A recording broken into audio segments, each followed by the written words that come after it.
Du coup, est-ce qu'on commencerait pas par Werenoi? C'est le plus gros, c'est le public. Vas-y, on peut y aller. Moi, mon rapport à Werenoi, il est très simple. Alors, je le vois un peu comme Drake. Je suis...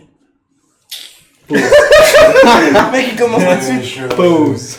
C'est quoi votre avis sur Werenoi? Moi, je le vois un peu comme Drake. Non, mais quand je dis comme Drake, attention, regardez. Laissons-le finir. Pour moi, c'est un mec de playlist. C'est des musiques un peu que j'écoute en fond sonore. Comme Drake. Tu vois, Drake, moi, ce que j'écoute, je vais pas aller...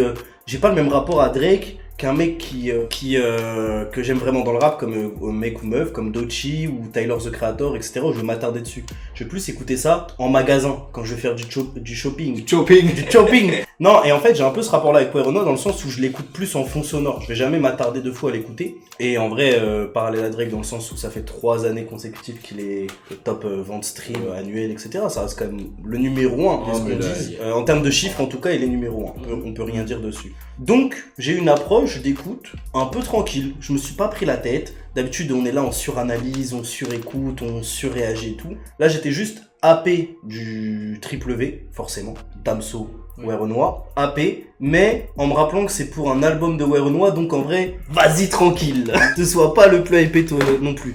Par contre, très bon feat. Très bon feat. Ouais. J'ai préféré Nino à Damso, voilà, sachez-le, c'est comme ça. Pour moi, Nino, ce week-end, il était là pour prouver à quel point Stade de France il est venu plier 3 classiques ensuite. Damso. Je commence à avoir doucement, mais sûrement très peur de ce qui va arriver. Ah ouais? Sur Beya. En tout cas, j'aime beaucoup ce qui s'est passé de la part de Nino sur le feat. Damso, très bonne perf aussi. Moi, ce que j'ai aimé avec cet album de Werenoi, c'est que même si je suis pas un auditeur de Werenoi, je trouve qu'il a essayé de s'ouvrir grâce au feat. Et du coup, j'ai quand même validé plus de sons. J'ai bien aimé le distinct. Le Gunna ou le Lil TJ, en vrai, ça mériterait limite un autre débat sur les feats français, franco-quinri. On va revenir dessus. On y reviendra, je pense. Nino, je suis d'accord, grosse perf. Bah ouais, il a été trop fort. Trop ouais, fort. Je suis complètement d'accord. Et il y a le feat, alors il y a aussi un autre feat qui m'a happé, mais parce que bon, c'est le Vakra SDM. Après, il y a toujours des sons que j'aime pas, mais il y a des sons que j'aime bien. Il y a beaucoup de sons que j'aime bien plutôt. Poney, j'aime bien. Colisée, j'aime bien. J'aime bien l'après SDM Vakra, il enchaîne 2-3 morceaux que j'écoute beaucoup. Et voilà, globalement, en fait, je suis globalement satisfait de cet album, malgré que je suis pas auditeur de Werenoi. Faut le voir comme un blockbuster, tu vois. Exactement. Mais tu sais que en vrai, moi je vais être encore plus gentil par rapport à toi, parce que tu vois, toi t'as encore ce truc où je sens que t'es encore dans moi je vais être encore plus gentil. Ouais, non mais toi t'es dans ta retenue et tout. Moi? Ouais, je le sens. Là je le sens. Moi je le sens léger là. En fait, il est en léger, tu vois. Il est en léger. Il est en léger. Moi, je veux complimenter. Parce que tu vois, moi, je pars quand même d'un postulat où dans le dernier live, j'ai quand même dit des trucs sur Werenoi. Ouais, toi, t'es pas. Tu vois, ça part de très loin. Même après cette là, réédition, il utilisait l'IA. Non, mais moi, je vais le dire honnêtement. J'ai trop kiffé le projet. Franchement, moi, j'ai trop kiffé le projet. Genre, je suis pas étonné de ton avis, mec. Genre, vraiment, je suis toujours pas le public. En vrai, il y a trop de sons où je passe à côté, etc. Mais j'ai juré que j'ai beaucoup plus compris pourquoi en fait les gens peuvent kiffer. Et il y a beaucoup de sons en fait qui m'ont fait kiffer. Et vas-y, viens, on parle du coup du Vakra SDM. Ok, est-ce que toi tu veux pas donner ton avis, ce que j'allais dire? Non, oui, moi pour eux. Mais parce qu'en fait lui on sait déjà. Rien d'intéressant à dire. Franchement sur Werenoi. Ouais. Non, je rebondis sur un truc que t'as dit, c'est son ouverture. Ouais, je pense que c'est ça qui. En fait, il y a eu dans la carrière de Werenoi, il y a eu des trucs où son ouverture elle s'est pas fait dans chaque album, je trouve, tu vois. Moi, j'ai senti l'ouverture dans Pyramide. Je te parle de la première. Pyramide 2, je l'ai moins senti et du coup, j'étais déçu de Pyramide 2. Et ensuite, là, Rebelote, il propose du coup ce projet et là, je trouve qu'il y a de l'ouverture dans les feats, certes, mais aussi dans les sons solo. Tu parlais de Poney. Je trouve qu'il y a une ouverture parce que même je trouve bizarrement que cet album alors ça se joue à pas grand chose, mais je trouve qu'il y a quand même un peu plus d'introspection un petit peu et de la part de Werenoi un peu plus comme Pétunia. Ouais, alors dans Industrie Plan. Moi j'allais dire un peu plus comme Pétunia dans Pyramide 2 parce que Pétunia était très introspectif par rapport à son... Oui, par rapport au degré. Je trouve que de plus en plus il rentre là-dedans et en vrai, tu vois, on l'a toujours vu comme un personnage, tu vois. Et le fait qu'il s'ouvre un peu plus, c'est pas beaucoup, hein, mais ça rafraîchit un peu la recette, tu vois. Ok, ouais, je comprends ce que tu veux dire. L'ouverture en termes de lui s'ouvrir et l'ouverture musicale aussi. Je trouve qu'à chaque fois que j'avais été choqué dans Pyramide, des fois il mettait des bacs un peu particuliers. Non, dans Pyramide il y avait déjà une ouverture, etc. Même au niveau de sa voix en fait. Je trouve que tu sais, il rajoutait toujours des voix en ambiance, etc. qui rajoutaient un petit truc, notamment le son éponyme Pyramide avec Damso. Je trouve qu'il y avait un fond où il mettait une voix très grave, etc. C'était très cool. Et là, justement, à l'inverse, il y a des sons où il a une lead assez aiguë, machin, et il essaye de jouer un peu. Et je trouve que de toute façon, les albums de Renoir, c'est l'avantage d'être bien dans n'importe dans le game, du coup, c'est que du coup, il est ultra bien réalisé, du coup aussi. C'est très propre. Il n'y a pas une réa de fou, mais en tout cas, c'est extrêmement clean. Donc en fait, le jeu sur les voix, les choses comme ça, on les ressent. Et je trouve que, Renoir, là, oui, c'est un très bon blockbuster. Donc voilà, évidemment que... Ouais, vous avez dit que vous n'êtes pas forcément la cible et compagnie. Mais en vrai, il faut l'écouter comme un auditeur entre guillemets classique, pas dans l'industrie, machin. On est en mode blockbuster, je mate un Marvel, je vois carré, tu vois. C'est carré la liste. Tu vois, c'était un très très bon stuff. Vous avez pensé quoi à l'album de Renoir? Dites-nous dans le chat et les commentaires YouTube. Mais je trouve en fait que les prods, le choix des prods, le reste, enfin tout était vraiment bon, tu vois. Tout était carré. Et du coup, j'ai vraiment pris du plaisir à écouter le projet. Mais genre de A à Z, même si le son en tant que tel n'allait pas me faire kiffer, en fait le fait que ce soit bien produit, moi ça m'a fait kiffer. Et il y a un son qui était vraiment genre... c'est mon son préféré du projet. Hein. Ah, c'est alors, lequel? Depuis tout à l'heure on en parlait. Ah, le Vakra SDM ouais. Renoir, c'est ton son préféré du projet. Ah ouais. Jalouse. Parce que en termes d'ouverture, Bah, là, oui. après peut-être, tu vois, encore une fois peut-être il y a des sons, et c'est là où c'est un peu touchy, tu vois.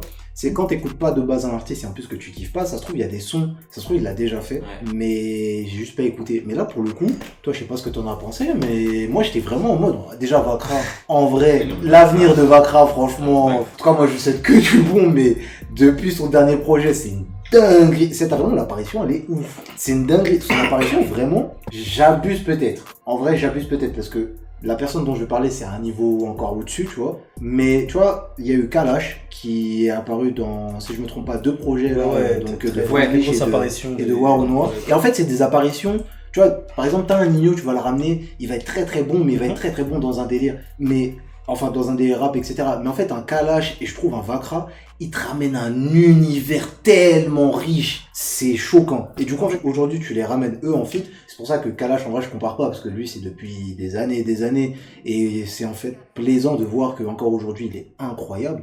Mais Vakra, en fait, j'ai cette sensation-là. Genre que quand il vient, l'univers qui te ramène en même temps, c'est une dinguerie. Et ouais, le son, j'ai trop kiffé. Hein. Et après, SDM, bien sûr, aussi, c'est un des goats actuels. Hein. C'est pas les feats qui m'ont le plus emballé, du coup. Celui-ci, c'est pas celui qui m'a le plus emballé. Après, je pense qu'on peut pas trop duper le public parce que j'ai déjà vu quelques tweets tourner autour de ce morceau-là. C'est un son de Vakra au départ. Ouais. C'est 100% un son de Vakra qu'il avait dévoilé un peu sur les réseaux, etc.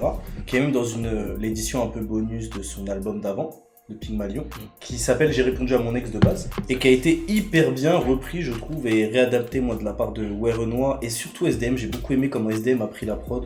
En fait, la tonalité de voix qu'il a pris dessus, je trouve que c'était vraiment pertinent de fou. Renoir s'est bien adapté au truc. Même en fait, la gimmick jalouse, c'est pas une gimmick qui est dans le son de base. De base, le son, c'est J'ai répondu à mon ex vis-à-vis de la première phrase et tout de Vakra. Je m'attendais pas du tout à ce que cette collaboration existe dans mes plus lointains souvenirs que j'ai, en vrai. J'aurais jamais imaginé ça. Et j'aurais encore moins imaginé qu'ils aient fait ça. Je l'aurais encore moins prévu. Moi, j'aurais plus attendu un SDM Renoir, shit, et Vakra il pose dessus, plutôt que eux aillent s'imprégner de l'univers de Vakra. Mais je trouve que c'est pertinent de fou dans un Renoir qui essaye de s'ouvrir. Et pour le coup, le son est vraiment efficace. Renoir et SDM, ils ont rajouté une dimension à ce morceau qu'il n'y avait pas avant. Et il y a des valeurs ajoutées finalement. Donc je trouve ça très complémentaire. Moi j'adore le morceau. Et moi j'avoue, je l'ai pas replay de fou. Mais peut-être parce que du coup, je l'avais entendu sur les réseaux et compagnie. Et du coup, moi je connaissais déjà l'ère de VA et tout machin. Et j'étais un peu en mode, ok, ça apporte un petit coup de fraîcheur au son, c'est cool, tu vois. Mais j'ai l'impression vraiment de l'avoir déjà entendu plein de fois, quoi. Et du coup, c'est vrai que je l'ai pas beaucoup écouté, mais je reconnais que c'est un son efficace, qui marche bien. Mais après, il y a d'autres feats qui m'ont évidemment plus choqué. Moi, j'espère que ça va être le hit de l'été de l'album. Honnêtement, moi j'y crois. Je souhaite à SD, je souhaite surtout à Vakra. J'avoue, moi j'y crois. Hein. Et justement, en fait, tu parles de feats, du coup, il y a les feats parce qu'il y en avait pas mal. Hein. Alors, il y a eu Gunna. Ouais. Attends, on peut faire un tour d'horizon en vif. Il y a le son existant. T'as du Kalash, t'as du Lil TJ, t'as du Gunna, t'as du Vakra, du coup, comme on l'a dit, avec SDM, et ensuite t'as le son boss avec Distant No Limit. Honnêtement, je crois que j'ai aimé quasi tous les feats. Quand je regarde là, il y a très peu de feats que j'ai pas aimé. Ça va, les feats plutôt cool. Après, en fait, le problème c'est que Kalash, il y a un espèce de comparatif, vu qu'il a sorti un son qui est complètement différent dans le projet de Franglish. Moins pris le feat Renoir Kalash que le projet de Franglish par exemple. Mais il reste très bon, c'est un autre Kalash, c'est pas la même Kalash dans les deux trucs. Voilà. Et après, moi, je vais vous dire honnêtement, il y a un feat que j'aime pas. Moi, les feats Quinry me parlent pas du tout. Alors, moi, il y en a un que j'adore et un que je déteste, mais moi, j'aime pas trop. Lil TJ était bof, Gunna Ouais, je pense que t'as aimé toi. C'est tout l'inverse qu'a fait un Lil TJ, j'ai kiffé. Tu vois comment on connaît grave notre gars? Ouais, C'est de ouf. dinguerie. Ah mais en fait, Mais non, On connaît Gunna, je trouve que c'est pas... Attends. T'es pas fan du fait que Gunna dise c'est carré? Pas du tout. ah, c'est vrai que... Pas tant. Je m'étouffe avec ma connerie. Pas tant. C'est marrant, hein. Hmm. C'est marrant, ça crée des TikTok et tout, c'est cool. Mais j'avoue, en soi, c'est pas... Je trouve que... C'est une dinguerie que je vais dire, mais... Ce que je vais dire, mais je trouve que ouais, Renoir, Mange Gunna. Mais- C'est ça que t'es en train de dire. sur ce morceau, oui. C'est bon? Tout le Ouais, monde est OP c'est avec, bon. tout le monde est OP avec ce clip TikTok, les amis. Et je trouve que par exemple, Je me positionne. avec le feat avec le TJ, je trouve qu'il y a Plus une... d'homogénéité. Il y a une homogénéité, ouais. Ouais, ok. Et déjà, Pourtant, j'ai est-ce trouvé qu'ils ont des clippé Gunna. ensemble Gunna et Werenoi ont clippé ensemble? Je sais pas, moi j'ai juste vu passer le clip de Damso Nino. Bah du coup moi j'ai vu le clip de Werenoi et Lil TJ. Ok. Et du coup je me suis dit, ça explique pas mal de choses. Si le Il y en mec a, ils l'ont clippé, fait ensemble et l'autre ils l'ont pas fait ensemble. ouais il y a peut-être un truc où forcément l'énergie est différente et je la ressens. Ismaël te donne raison sur Lil TJ et il disait que globalement il était mis en avant, ce qui est plutôt rare Ouais. entre US et francophone. C'est ça. Ouais, c'est réel. Hein. Mais quand même, moi j'ai trouvé le couplet de Gunna quand même assez bon, tu vois. Bon après, c'est peut-être... Après j'écoute pas énormément Ouais. Gunna, donc Moi, j'ai je- peut-être Moi je suis aussi pas ça. positionné sur les Moi, j'ai trouvé Ouais, quand même que cette Gunna, génération. c'est... Genre, en fait, j'ai vu largement pire. Et Ah oui, j'ai non, vraiment par trouvé contre, que les deux, tu vois, ils ont vraiment respecté le projet de Werenoi. Ils ont respecté Werenoi. Et... Tu vois, je dis pas ça parce que en mode c'est des carrés, c'est plus en mode ouais, ils ont vraiment posé, etc. Ouais, bah, C'est je vrai suis que juste j'ai- moins client du Gunna, mais ça veut pas dire que... Le pire, c'est que de base, moi, ça, c'est Mais toi Ismaël, qu'as-tu pensé de cet album de Werenoi? C'est vrai, Dis-le-nous ça. dans le chat. de ouf. Je réitère ma question vu que c'est toi qui nous a lancé sur Werenoi. Donc, ton feat préféré du projet, c'est lequel? C'est Lil TJ ou... Moi je pense que c'est Lil TJ, ouais. Ok. Ah ouais, genre Et préféré. après le Damso et Ni. Mais sinon mon son préféré, genre solo et tout, ça joue entre Poney, parce que je trouve que c'est une belle intro. Ouais, Poney il est bien. C'est vraiment une belle intro. Et après, si je vais aller à la salle, je mets Colisée, tu vois. Ouais, je suis d'accord de ouf. Ouais, j'ai fait la corde à sauter pendant je sais pas combien de temps, toute la durée du morceau. Puis encore, j'ai remis le morceau, encore le morceau, jusqu'à Ah ouais. ce que je sois éclaté. C'est Ok. bien, j'ai aimé. Mais franchement. Et toi, c'est quoi ton... Moi, après feat préféré, j'ai le Vacra, forcément. Le Vacra, c'est mon feat préféré, mais je crois que mon son préféré, c'est aussi Colisée et Poney. Ouais, Je pense que c'est les deux sons que j'écoute vraiment bien. Et 1104. En vrai de vrai, j'aime Ouais, bien. le 1104, ouais. Et le freestyle CKO est incroyable aussi. J'aime beaucoup le freestyle Ah, je CKO. l'ai pas écouté. J'ai fait des Je pompes l'ai pendant écouté, toute ouais. la durée de l'album. Je suis à 2500 là. Continue. Attends la réédition. Attends, tu vas pouvoir Ouais, aller à ouais. 3000. C'est Ismaël qui a dit ça? Ouais. On va le voir Stokos la prochaine fois. Ah ouais, t'as bien écouté Werenoi, toi? Ouais. Ouais. Grâce à Werenoi, je suis devenu plus musclé. Bah, c'est il sert à ça, je crois.